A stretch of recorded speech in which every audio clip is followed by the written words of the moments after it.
سلام كمي صنحكم زخبركم تخاتلتنا نايز ساعه زي زينا حزلكم مصلخو مجمرتا جن ارست زينا ባህላው ኦሾታት ኣብ ዕቀበን ምስጋርን ባህሊ ዓብ ተራኸም ዘለዎ ነጋደን ሃገራዊ ፌስቲቫል ገሊጾም ንሩስያ ብምስላል ዝተጠርጠሩ ሰለስተ ውልቀ ሰባት ኣብ ትሕቲ ቀይዲ ኣትዮም ሰሜን ኮርያ እቲ ኣሜሪካ ወታደር ካብቲ ዘጋጥሞ ዝነበረ ዓሌትነት ንምህዳም ናብቲ ሃገር ከም ዝኣተወ ገሊጻ ባረጫካ መዓልታዊ ካብ 10 ክሳብ 20 ሪሳታት ይርከባሉ ዝብሉ ዜናታት ሒዝና መጽናኩም ኣለና ሰናይ ምክትታል ባህላው ኦሾታት ኣብ ዕቀበን ምስጋርን ባህሊ ዓብ ተራኸም ዘለዎ ነጋደን ሃገራዊ ፌስቲቫል ገሊጾም ኣብ ሃገራዊ ፌስቲቫል 2023 ንምርኢት ቀሪቡ ዘሎ ኦሾት ዞባታት ኣብ ዕቀበን ምስጋርን ባህሊ ዓብ ተራኸም ዘለዎ ነጋደን ገሊጾም እዞም ካብ ዝተፈላለዩ ዞባታት ሃገርናን ወፃእን ዝመጹ ነጋደን ኣብ ፌስቲቫል ዝካየድ ዘሎ ንጥፈታት ብሓፈሻ ኣብ ባህላዊ መዳይ ኣተኪሩ ዝካየድ ዘሎ ድማ ብፍላይ ከም ዝመሰጠም ብምሕባር ንባህልን ልምድን ብሄራት ኤርትራ በቀረባ ክሪኡን ክፈልጡን ከም ዝሓገዞም ኣብሪሆም ዝበዝሑ ካብቶም ኣብ ባህሊ ዝነጥፉ ዘሎ ዜጋታት መንእሰያት ምዃኖም ባህልን ልምድን ካብ ወለዶና ወለዶን ምስጋር ንዝካየድ ጻዕሪ ዘጉልሕ ከም ዝኾነውን ሓቢሮም ካብ ኣሜሪካን ኤውሮጳን ዝመጹ ነጋዴያት ኣብ ስደት ንስተወልዱ ደቆም ባህልን ልምድን ሃገሮም ከም ዝፈልጡ ንምግባር ቀጻሊ ጻዕሪ ከም ዝካየድ ጠቂሶም ኣብ ሃገራዊ ፌስቲቫል በኣካል ክሪእዎ ከለዉ ድማ ብዝበለጸ ክፈልጥዎን ምስ ሃገሮምን ህዝቦምን ዘለዎም ምትእስሳር ክሕይልን ከም ዝሕግዝ ኣብሪሆም ካብ ውሽጢ ሃገር ዝመጹ ነጋዴያን ብወገኖም ፌስቲቫል ንሓድነትን ምትሕቑቓፍን ህዝብና ብዝለዓለ ዘገልግል ብምዃኑ ቀጻሊ እናመቀረን እናደመቐን ዝኸይድ ዘሎ ካብ ቀንዲ በዓላት ኤርትራውያን ኮይኑ ምህላው ኣነጺሮም እቶም ነጋዴያን ኣብ መወዳእታ ኣብ ፌስቲቫላት ዝግበር ንጥፈታት ካብ ግዜ ናብ ግዜ ክምዕብል ምእንቲ ተራኹሉ ኣካል ሕብረተሰብ ክሕይል ኣዘኻኺሮም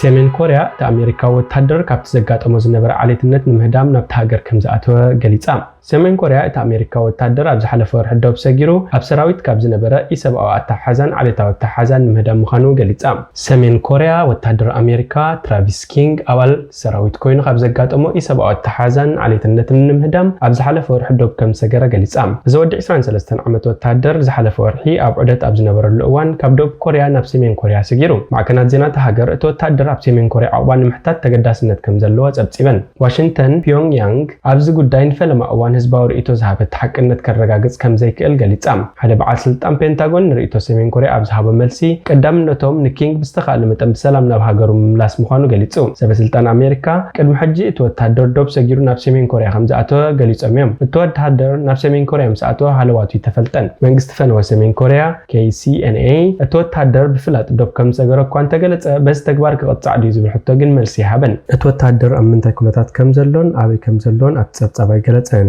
ኪንግ ኣብ ጽድያ 2021 ናብ ሰራዊት ኣሜሪካ ዝተጸንበረ ኮይኑ ኣብ ደቡብ ኮርያ ኣብ ዝርከብ መደበር ኣስኪሩ ነይሩ ደው ሰጊሩ ናብ ሰሜን ኮርያ ቅድሚ ምእታው ኣብ ደቡብ ኮርያ ንሓደ ሰብ ብምቕጥቃጥ ንኽልተ ዋርሕ ተገዲቡ ድሕሪ ምጽናሕ ብ10 ሐምለ ተፈቲሑ ሞራላዊ ፍርዱን ምቕባል ናብ ኣሜሪካ ብነፋሪት ክኸይድ ኣብ ዝነበረ እዋን እዩ ካብቲ ማዕርፎ ነፈርቲ ወፂኡ ምስ ሰባት ተጸንቢሩ ኣብቲ ኣብ መንጎ ሰሜንን ደቡብን ኮርያ ዝርከብ ወታደራዊ ስርዓት ኣልቦ ዞብ ዓደት ዝገበረ ኣብ እዋን ምርመራ ወታደር ኪንግ ናብ ዲሞክራሲያዊት ሪፐብሊክ ሰሜን ኮርያ ዝኣተወ ብሰንክቲ ብሰራዊት ኣሜሪካ ዝፍጸም ዘሎ ኢሰብኣዊ ኣተሓሓዛን ዓሌታዊ ኣድልዎን ምዃኑ ገሊጹ ይብል ትጸብጻብ እቲ ወታደር ኣብ ሰሜን ኮርያ ወይ ካልእ ሳልሰይቲ ሃገር ዕቑባ ሓቲቱሎ ኣብ ኣሜሪካ ማዕረ ሕብረተሰብ ክፍጠር እዩ ኢልካ ምሕሳብ ፍንጣጣ ምዃኑ ኣቃሊዑ ኣሎ ኣብ መጀመርታ ናይዚ ወርሒ ስድራ ቤት ኪንግ ንኤቢሲ ኒውስ ኣብ ዝሃብዎ ሓበሬታ ዓሌትነት የጋጥሞ ከም ዘሎ ገሊጾም ነይሮም ወሲኹ ድማ ጥዕና ኣእምሮኡ እናተበላሸወ ይኸይድ ከም ዘሎ ሓቢሩ ሰሜን ኮርያ ሓንቲ ካብተን ብስም ኮሚኒዝም ዝመሓደራ ውሕዳት ሃገራት ዓለም ኮይና ኣዝዩ ምስጢራውን ዝተነጸለን ህዝቢ ዘለዎ ሃገር እያ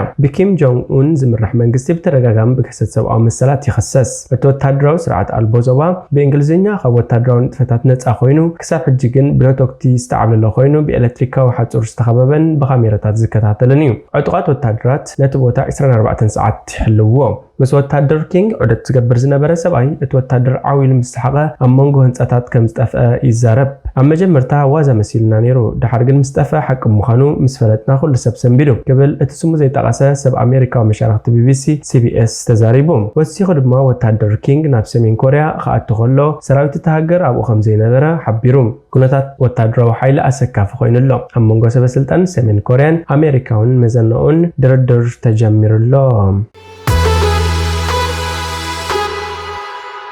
ብ ንሩስያ ምስላል ዝተጠርጠሩ ሰለስተ ውልቀ ሰባት ኣብ ትሕቲ ቀይዲ ኣትዮም ኣብ ዓዲ እንግሊዝ ንሩስያ ይስልሉ ነይሮም ተባሂሎም ዝተጠርጠሩ ሰለስተ ውልቀ ሰባት ኣብ ቀይዲ ከም ዝኣተውን ክሲ ከም ዝተመስረተሎምን ቢቢሲ ካብ ምንጭታቱ ኣረጋጊጹ እዞም ሰለስተ ሰባት ዜጋታት ቡልጋርያ ኮይኖም ካብ ወርሒ ለካቲት 2023 ጀሚሩ ኣብ ማእሰርቲ ከም ዘለዉ ይግለጽ ሓደ ካብቲ ኣብ ልዕልቶም ውልቀ ሰባት ዝቐረበ ክሲ ንዘይግቡእ ዕላማ ንምጥቃም ብምሕሳብ ናይ ሓሶት ሰነዳት መሓዝ ዝብል እዩ ከም ፓስፖርት መለለይ መንነትን ካልኦት ሰነዳትን ዓባይ ብሪጣንያ ቡልጋርያ ፈረንሳ ጣልያን ስፔን ክሮኤሽያ ስሎቬንያ ግሪክን ቼክ ሪፐብሊክን ዝበሉ ናይ ሓሶት ሰነዳት እዮም ኣብ ኢድቶም ጥርጡራት ተረኺቦም ካብቶም ሰለስተ ጥርጡራት ሓንቲ ጓል ኣንስተይቲ እቶም ክልተ ድማ ደቂ ተባዕትዮ ኮይኖም ጓል 31 ዓመት ካትሪን ኢቫኖቫ ወዲ 41 ዓመት ኦርሊንስ ሩሰቭን ወዲ 45 ዓመት ቢዘር ድዝሃምባዞቭን እዮም ሰለስቲኦም ንሓያሎ ዓመታት ኣብ ዓባይ ብሪጣንያ ክነብሩን ዝተፈላለዩ ዓይነታት ስራሕቲ ክሰርሑን ዝጸንሑ ክኾኑ ከለዉ ሩሴቭ ድማ ኣብ ሩስያ እውን ንግዳዊ ምንቅስቓሳት ከም ዝነበሮ ተገሊጹ ሩሴቭ ብ2009 ናብ ዓባይ ብሪጣንያ ድሕሪ ምግዓዝ ንሰለስተ ዓመታት ኣብ ቴክኒካዊ ጉዳያት ፋይናንሳዊ ጽላት ሰሪሑ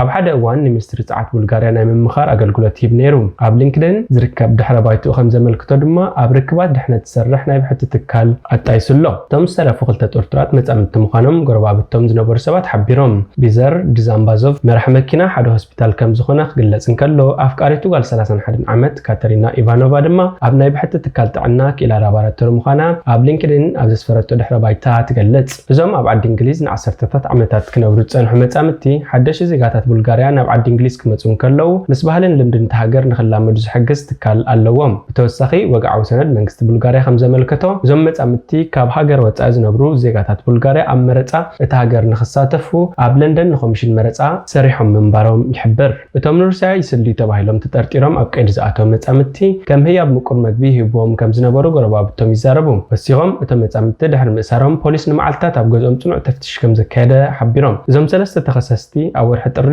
ኣብ ለንደን ኣብ ዝርከብ ቤት ፍርዲ ክቐርቡ ትጽቢት ዝግበር ኮይኑ ክሳብ ሕጂ ነቲ ክሲ ገበኖም ኣይተኣምኑን ፖሊስ ጸረ ግብረ ራዕዲ ዓባይ ብሪጣንያ እቲ ምጽራይ ነዊሕ ግዜ ክወስድ ከም ዝኽእል ገሊጹ ኣብ ዓባይ ብሪጣንያ ብዙሕ ሰለይቲ ሩስያ ኣብ ዝሓለፈ ዓመታት እናወሰኸ ብምምጽኡ ፖሊስ እቲ ሃገር ስክፍታ ከም ዘለዎ ይፍለጥ ኣብ 2018 ኣብ ዓባይ ብሪጣንያ ዝነበሩ ሰለይቲ ሩስያ ሰርጌይ ክሪፖል ተባህለ ውልቀ ሰብ ሰላይ ኣብ ዝነበረሉ እዋን ምስጢራዊ ሰነዳት ናብ ዓባይ ብሪጣንያ መሓላሊፉ ብዝብል ንዕኡን ንጓልን ኖቪቾክ ዝተባህለ ቀታሊ ስም ተጠቂሞም ከቀትልዎም ፈቲኖም ነይሮም ኣብ 2006 ሓላፊ ስለያ ሩስያ ነበር ኣሌክሳንደር ሊትቪነንኮ ኣብ ለንደን መንግስቲ ሩስያ ዝሰርሑ ቀተልቲ ድሕሪ ምምራዙ ሞይቱ ባርዕ ጫካ መዓልታዊ ካብ 10 ክሳብ 20 ሬሳታት ይርከባሎም ኣመሓዳሪ ክፍለ ግዛኣት ሃዋይ ድሕርቲ ኣብታ ክፍለ ግዛኣት ዘጋጠመ ባርዕ ጫካ ሰራሕተኛታት ህይወት ኣድሕን ኣብ ገዛውትን ኣብ መካይንን ኣብ ዝገብርዎ ተፍትሽ መዓልታዊ ካብ 10 ክሳብ 20 ሬሳታት ክረኽቡ ከም ዝኽእሉ ገሊጹ እቲ ኣብታ ክፍለ ግዛኣት ዘጋጠመ ባርዕ ጫካ ንዝሓለፈ ልዕሊ ሓደ ዘመን ተራእዩ ዘይፈልጥ ኣዝዩ ሓደገኛ ኮይኑ ክሳብ ሰንበት ቁጥሪ ቤት ባርዕ ናይ ዝሞቱ ሰባት ናብ 96 ክበጽሕ ክኢሉ ኣሎ ኣመሓዳሪ ክፍለ ግዛኣት ሃዋይ ጆሽ ግሪን ምስ ማዕከን ዜና CBS ኣብ ዝገበሮ ቃለ መሕተት ቁጥሪ ምውታት ንምፍላጥ ክሳብ 10 መዓልታት ክወስድ ከም ዝኽእል ገሊጹ ክሳብ ሕጂ ተኣኪቡ ብዘሎ ሓበሬታ ቁጥሪ ሃለዋቶም ዝጠፍአ ሰባት ኣስታት 1300 በፂሑ ኣሎ ኣብ ክፍለ ግዛኣት ሃዋይ እትርከብ ከተማ ለሃይና ብሰንኪ እቲ ባርዕ ጫካ ሙሉእ ንሙሉእ ዓንያ እያ እታ ኣመሓዳሪ ምስታ መሻርክታ BBC ዝኾነት መደበር ቴሌቪዥን CBS ኣብ ዝገበሮ ቃለ መሕተት ኣብታ ከተማ እንትርፎ ሙሉእ ንሙሉእ ዝዓነወ ካልእ ዝረአ ነገር የለን ኢሉ እታ ኣመሓዳሪ እታ ከተማ 12000 ሰባት ይነብሩዋ ከም ዝነበሩ ብምጥቃስ እቶም ነበርቲ ወይ ሃዲሞም ወይ ቤት ባርዕ ጸኒቶም እዮም ብምባል ንሓደገኝነት ናይቲ ባርዕ ገሊጽዎም ጆሽ ግሪን ሰራሕተኛታት ይወዳሕድሕን ኣብ እዋን ዳህሳስ ብዙሓት ግዳያት እቲ ባርዕ ክረኽቡ ከም ዝኽእሉ ብምግላጽ ንግዳያት ንምልላይ ግዜ ክወስድ ከም ዝኽእል ኣተንቢሁ ክሳብ ቀደም ኣብ ዝነበረ ጸብጻብ ካብ ክፋል እታ ከተማ 300 ጥራይ ተዳህሲሱ ነይሩ ሰራሕተኛታት ህይወት ኣድሕን ንግዳያት ንምርካብ ብዕሉማት ኣኻልብ እናተሓገዝዮም ዘካይድዎ ዘለዉ ላዕለዋይ ሓላፊ ፖሊስ እታ ከተማ ጄፍ ፕሌተር ንሰንበት ማዕከናት ዜና ኣብ ዝሃቦ ሓበሬታ ካብታ ከተማ 500 ማይል ጥራይ ኢና ዳህሲስና ዘለና እቲ ቦታ ከዓ ብሬሳታት ናይቶም ንፈትዎም እዩ መሊኡ ጸኒሕና ኢሉ ኣብቲ ዳህሳስ 10 ዕሉማት ኣኻልብ ኣብ ምፍታሽ መካይንን ኣባይትን ተዋፊሮም ኣለዉ ኣብ ደቡብ ካሊፎርኒያ ከዓ ኣኻልብ ተወሲኾሞም ኣለዉ ሓላፊ ፌደራል ኤጀንሲ ምክልኻል ሓደጋታት ዲን ክሪስዌል ትማሊ ሶኒ ኣብ ዝሃቦ ሓበሬታ እቲ መስርሕ ተፍቲሽ ክሳብ ክንደይ መዓልታት ከም ዝወስድ እኳ ክገልጽ እንተዘይደለየ እቲ ህሉ ኩነታት ኣዝዩ ሓደገኛ ክብል ገሊጽዎ እቲ ሓላፊ ብምስዓብ እቲ ከባቢ ኣዝዩ ሃረር ዝኾነ ሙቐት ስለ ዘለዎ እቶም ተፍቲሽ ዘካይዱ ዘለዉ ኣኻልብ ከም ዝድለ ክዓሙ ይከኣሉን ክብል ገሊጽዎ ንቤት ጽሕፈት ፕሬዚደንት ዋይት ዋይት ሃውስ ብማንዛ ኣብ ዝሃቦ መብርሒ ክሳብ ሕጂ ኣብ ብዙሕ ቦታታት ገና ዘይቃህመ ባርዕ ስለ ዘሎ ሰራሕተኛታት ምክልኻል ባርዕ ንምጥፍኡ ይረባረቡለው ኢሎም እቶም ኣቓልብ ሬሳታት ኣብ ምልላይ ኣዝዮም ውፅኢታውያን ከም ዝኾኑ ይዝንገረሎም ካብቲ ክሳብ ሕጂ ዝተረኽበ 96 ሬሳታት ብመንገዲ ምርመራ ዲኤንኤ መንነት ናይቶም ክልተ ሰባት ጥራይ ተፈሊጡ ከም ዘሎ ላዕለዋይ ሓላፊ ፖሊስ እታ ከተማ ጄፍ ፔሌተር ገሊጹ ኣብታ ኣብ ደሴት ትርከብ ከተማ እዩ ኣብ ዝሓለፈ ሰሙን ባርዕ ጫካ ምስ ኣጋጠመ ቁፅሪ ሃለዋቶም ዝጠፍኡ ሰባት ላዕሊ 2000 በፂሑ እኳ እንተነበረ መስመራት ቴሌፎን ክሰርሕ ምስ ጀመረ ግን ሰብነን ሓድሕዱ ድሃይ ክትሓታተት ስለ ዝጀመረ ቁፅሪ ናይቶም ሃለዋቶም ዝጠፍኡ ሰባት ናብ 1300 ወሪዱ ኣብ ማሕደረ ክፍለ ግዝኣት ሃዋይ ጆሽ ግሪን ካብ ኩልና ነዚ ዝተጸበየ ነበረን ዘይድበስ ሓዘን ይጋጥምና ዘሎ ተፍትሽ ኣብ ዝካየደሉ ብዙሕ ዝሕዝን ነገር ከም ዘጋጥም ፈሊጥና ተዳሊና ኣለና ኢሉ ቤተ ዘመዶም ሃለዋት ዘጥፍኡ ሰባት ዲኤንኤ ክህቡውን ጻውዒት ቀሪብሎም ኣሎ እምባርከስ ዝኸበርኩም ተኸታተልትና ናይዚ ሰዓት እዚ ዜናዊ መሰናድኦና ኣብዚ ፍጸም ሓደሽ ዜናታት ንምክትታል ሰብስክራይብ ሼር ላይክ ኮሜንት ምግባር ኣይትረስዑ ሰላም